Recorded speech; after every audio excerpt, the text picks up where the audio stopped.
We start our tale at the titular Rim of the World, which of course is a kids' summer camp. Guys, I don't know about you, but I think summer camps are beginning to be as dangerous as back alleyways, parking garages, or even cabins in the woods. Something bad's bound to happen, right? Anyways, it follows around 4 different kids as an alien invasion occurs at the summer camp, and they have to carry one thing to another spot to save the world.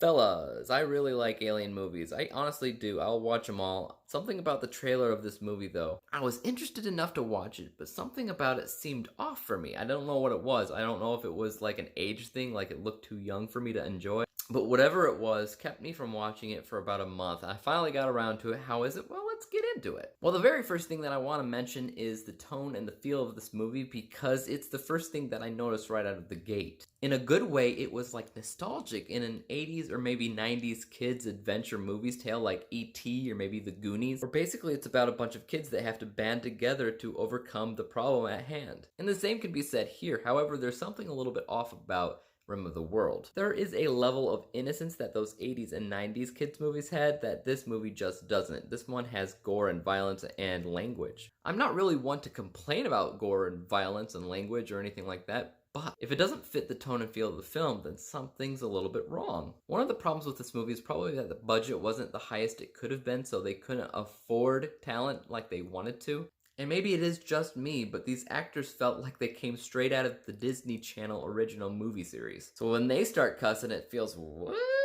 But once the movie starts to get going a little bit, you don't care as much about those little things because you really start to care more about these kids and what they're going through and their chemistry with one another. Because for me, it's an undeniable fact that these kids have chemistry. It's one of the things that keeps this movie afloat. They do very, very well together. They might not have the best characters in the world, but they are diversified, they are colorful, they play to their own strengths to a certain regards, which is really nice to see. One of the problems that I had with this movie is that it didn't feel original. Not only that, but it felt like it was copying scenes directly from other horror films, other adventure films, other thriller films. It almost felt like a spoof movie altogether. It could have been the point, however, I don't think it was that clear if it was. That made me feel as if the minds behind the movie, especially when it comes down to creativity, wasn't really there and they didn't really know what to do, so they just stole from other projects. One of the things that I did like about this movie, on the other hand, was that it's very balanced. The kids are after something very, very, very specific. They have a plan of action on how to do it too.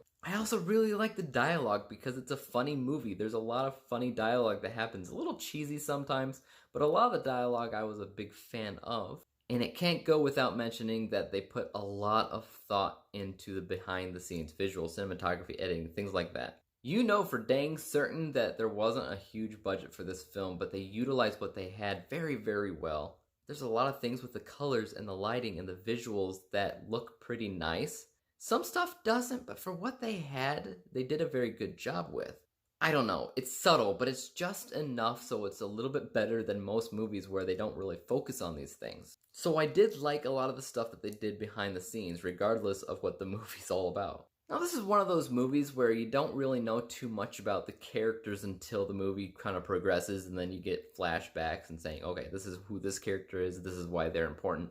So there's not much of an introduction when it comes down to the narrative arc, but everything else seems to be there. Obviously, the inciting incident is when aliens show up, destroying the world. The obstacles are the things in the way for the kids to get to where they're trying to get to bring the thing they're trying to bring to that spot. Good culminating event for the climax, and the following action, it kind of calms down, doesn't really resort to a new sense of norm, but it is fine. I've come to realize that I'm not part of the target audience anymore. I'm not a kid, I'm definitely not a modern kid, I don't really understand them. But I think for the most part, they made the movie that they intended to make, and it hit the right chords, it hit the target audience that they wanted to hit, and I can't dock them points for that. I think it's a very entertaining movie, specifically for the target audience in mind. If you're not part of the target audience, I think you can be decently entertained for what it is, but it's not going to be anything that you're going to love. But I think the real question comes down to, as a Netflix movie, how does it range?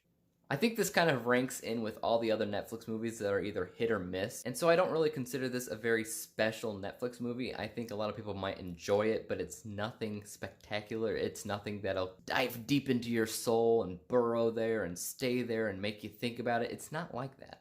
Even as an Alien movie, it doesn't really seem to stick out or anything like that. Like I said before, it seems to take a lot of inspiration from other Alien movies, a lot of other monster movies, a lot of other horror movies, adventure movies, things of the like. There's very little unique personality that this movie has over others.